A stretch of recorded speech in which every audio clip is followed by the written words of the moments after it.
So I just went to Autozone and picked up this PCV valve for my 96 Camaro. That's the new one right there. And this was my old one in the car. Just gonna put that in there.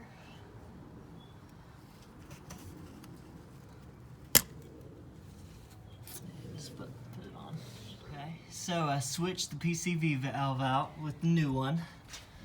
We're gonna see what my idle's like. I've been having some rough idles here lately with this car, especially on startup. So we're gonna see exactly what it sounds like. Maybe it fixed.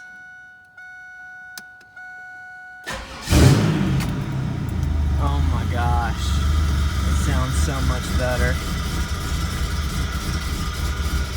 And there you have it.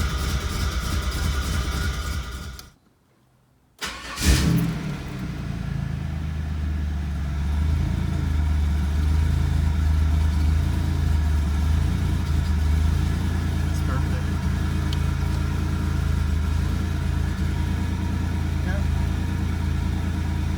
Idling just above 1,000.